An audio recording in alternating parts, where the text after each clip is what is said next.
Venom: The Last Dance is directed by Kelly and Marcel and stars Tom Hardy, Juno Temple, and among others. And this is the third film in the Venom trilogy. And in this story, it deals with Eddie Brock still on the run after the events of the last movie, and he ends up pretty much getting en route to Las Vegas along the way. And there's some stuff that happens that deal with this new villain named Null, who is essentially trying to send these what they're called the kind of Xeno type of things that are after the symbiotes, because the symbiotes that are being taken by this military in this kind of like Area 51 type area are known as the Imperium. They end up trying to study these symbiotes and know where they come from. The Null ends up trying to come after the symbiotes that have what's called the Codex, and inside it essentially, upon destroying all of them, would release Null from his prison in order to go out, in order to free him from his prison and wreak havoc.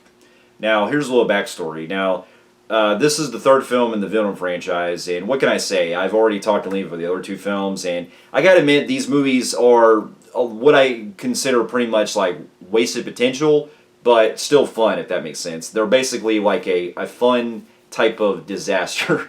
They're the kind of movies I kind of go to if I want something where, if I want to see like very good banter back and forth with Eddie and Venom and stuff, these are the kind of movies I look at as just like that, just the fun kind of like buddy comedies that I really enjoy, in the whole kind of body horror in a good way that makes it to where, even though a lot of it does feel very messy if it's writing with all three of these films, I still can't get enough of them because they're still able to bring a lot of joy with me because of how the banter back and forth between Tom Hardy and Venom are in these movies and the way they play out. And just the crazy scenarios that Eddie Brock gets himself into. And so going to this one, I kind of just went into just open-minded because I actually didn't mind the first Venom. I thought that even though it was kind of messy in its writing, it was still fun. And then the second film, Let There Be Carnage, still like it wasted a lot of potential, especially bringing Carnage into it. But it was still able to still bring what you kind of expect with the whole kind of joy with seeing Eddie Brock and everything going into the stuff with his banter back and forth with Venom. That was always great and great to watch, but it still really seemed like they should have done more with Venom. They should have done a whole lot better with Carnage, especially with it being PG-13, because the biggest thing that these films don't seem to have a candle is that they can't bring in the R rating that we expect, because when it comes to them trying to make other films like Deadpool and stuff, it's no shy that the Marvel Cinematic Universe and even other films that are able to still now get away with stuff like that. But it's like Sony has just been so scared to kind of bring in an R rating with these movies. But yet, ironically enough, here later on, we're getting Craven that's going to finally bring in the R rating. So I don't know exactly what they're doing with their universe they've set up since the first Venom movie. Seeing how, Madam Web and also Morbius were really terrible. But with at least the Venom films, I can at least appreciate them because they're the kind of movies that I kind of like to look as more standalone type of entries that feel like if I want to not really connect them much to like other films and I just wanted to watch just, guy on the run who's getting this crazy shit and just possessing stuff, I can at least look at it like that. But even though there's still a part of me that can get in that kind of critical film, like I want to see more of it connecting down the line. You know what I mean? Just because that's what the series has really been doing. It's been a lot of missed opportunities of stuff that we really want to expect to see, but it's like Sony is too afraid to like take the risk with it. And I know the whole deal is the whole thing about making them these kind of Spider-Man type of entries because of the whole deal they have with Disney and stuff, but it's like you want to try to do something more to kind of really invest your audience with that. And going to this one, I just kind of had the same mindset of like I did with the, knowing what to expect. And I can honestly say that after upon seeing the movie, it was exactly what I expected. I actually did have fun with it, but it definitely has a lot of flaws, and I can see why something like this can be for better or worse for a lot of people that have seen it. And there's really nothing new that it really brings what we've seen from the other films, but it's still something I feel like could have done more with a lot of stuff that they set up with, and also really feels like it was very quick and kind of had like a very climax that should have like really went by so fast that you kind of miss it as it goes along.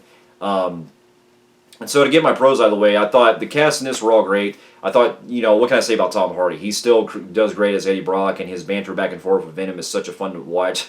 Especially a lot of the crazy shit that Venom gets into with how he's kind of evolved with not wanting to mess with to hurt animals and stuff. where he won't like hurt dogs, and he won't hurt horses or anything like that. But he'll possess them, and he'll possess a horse and like other kind of animals and stuff. He just won't kill them, and so he's just sticking to just killing bad guys and everything. And so their chemistry is still so great to see, and it actually does have some good heart for the moments that we also see later down the road. Because there's also a poignant payoff that it has toward the end that I thought was really well done. The way it played out, even though the rest of the film really leaves a lot to be desired. But I still thought Tom Hardy still pulled it off, playing what we expect from Eddie Brock. And I also really got to enjoy the way that the movie kind of plays into the whole, like, on the run kind of aspect that had some really good stuff where he encounters some other crazy shit happening. Like the other guy that comes in, Rice Ivans, or Ivan's character, who I thought going into this was going to be Dr. Kirk Connors from the Amazing Spider-Man movie, from the first one, but no, he's playing a different character in this, and that's something I'll get into later on, because they bring not only him, but also another actor that's from the Marvel Cinematic Universe, who was from Doctor Strange in this. I'm sorry if I can't pronounce his name, but he's in this movie. He's a military general that's going after the symbiotes and stuff and looking for Venom, and I just feel like with this, it's like they're bringing in actors that were playing other characters from the cinematic unit from other films. It's like you wanted to see if they were going to do like a different variant of those characters, but no, they don't do that in this movie. And so that was definitely a missed opportunity with playing that.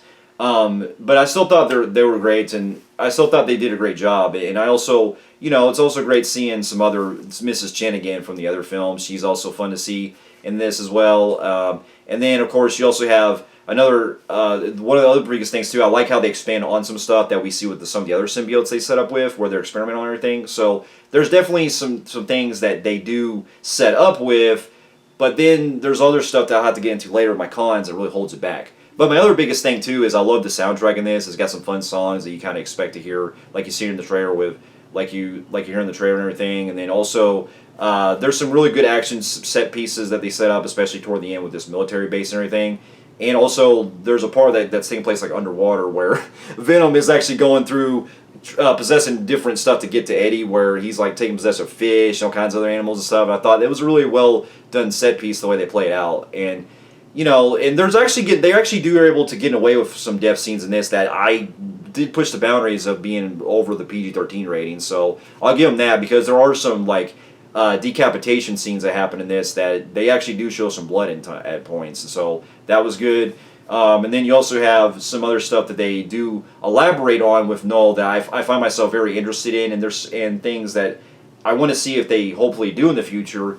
But this is now where I had to fall into my cons, and I will have to say that much like the other two films, it definitely leaves a lot with the writing, because unfortunately there's a lot of stuff that they set up that are not executed the way that we're expecting. Because you have, in this case, you have the villain with Null, who is, supposed to be set up as like a big villain and everything, but he doesn't really get much to do in this, because he really is only on screen for a couple minutes and so. But Andy Serkis did a great job voicing him, but I feel like, he's saying the kind of lines that you expect from this kind of villain that's just wanting power and just trying to escape from his little prison and stuff. So it's nothing new, but I am curious if they do something at least down the line with this character. There's that, and then on top of that, some of the other new characters they set up with, I feel like we're just not really given much to deal with, especially with, like I said earlier, with the guy they bring from Doctor Strange in this, who's a different character. I felt like he could have done a lot more, or really done something better. And then on top of that, you have Dr. Payne in this, Juno Temple's character, who feels like she does make some dumb choices the way that she's wanting to experiment on some of these symbiotes and stuff,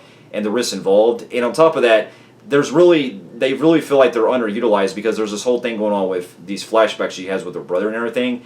And you could really cut these scenes kind of out, because they don't really add much to the story.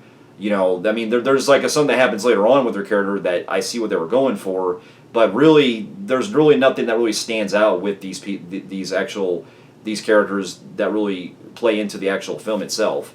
And so there's that. But also, one of the other biggest things that I really had an issue with was the fact that we do set up more of the symbiotes and everything later on in the film, but unfortunately, it is very wasted potential, because, not going to go into spoilers, but they even bring a character back from the last movie that I felt like was pretty not really given much to do, and it's like, why even really bring this character back if you're not really gonna do much with the character? You know what I mean? It just feels like they do so much really cool stuff that you want to see, but they don't really take fully advantage of it, or they don't really have a good execution because it just kind of goes by with not really doing much. Trying to describe this would be kind of going to spoilers, so I'll just say that it's just very wasted potential like we've seen before. And on top of that, there's also some very CGI that's very out there at times. It looked pretty bad at points, like the part where Eddie and Venom are on that horse and it's running and stuff. It looked pretty bad the way it was running. It looked like something out of it looked like a cartoon. It looked pretty weak compared to some of the other CGI they have in the film. And on top of that, in addition, there's also some tonal shifts in this movie that really feels like kind of out of place. Like the whole stuff that's involved with Rice Iphans and his family and stuff is fun to watch, and he kind of reminds me of Jeff Daniels' character from RV, and that kind of like on the road like singing group, like singing and everything like that in a good way. But I did feel like the whole family dynamic kind of went with a more serious tone that really took away the whole fun vibe that the movie was going for with all the wacky shit that Venom gets into. And so the movie really couldn't decide whether it was trying to really be serious or really going all goofy on that level. And so it didn't really balance itself out, especially when it comes later on with the film, when the family gets involved with the shit that's happening. And so there's that, and then one of the other things too is I also felt like when we get into the final climax, it almost feels like there's some post-credit scenes that are setting up some stuff that's big, but I do kind of wonder if it's going to impact the way the story plays out in this one, so to speak, because if the intent was to pretty much give final closure, I don't really know if they're going to do like a different, route in the future, if that makes sense, or if they're going to do something else, because the way it played out in the endings, it's almost like, okay, where are we really going at this point? You know what I mean? And so there's more I can go into detail, but that's really the gist of it. It's definitely what I consider I didn't hate it or anything. It's what I consider at least fun. But go into knowing that if you've seen the other two films, you like that, you're probably going to like this one. If you didn't like the other films, this ain't going to change much. And with that being said, because I still had fun with the film, despite a lot of issues that really held it back, I still didn't mind it so much. And so with that, I'm going to give it an average Joe on the Film Freaks meter. So those of you who have also seen Venom, The Last Dance, and also the other films, let me know in the comments what you thought about it. And thank you so much for watching, and I'll see you in my next review. I'll see you later.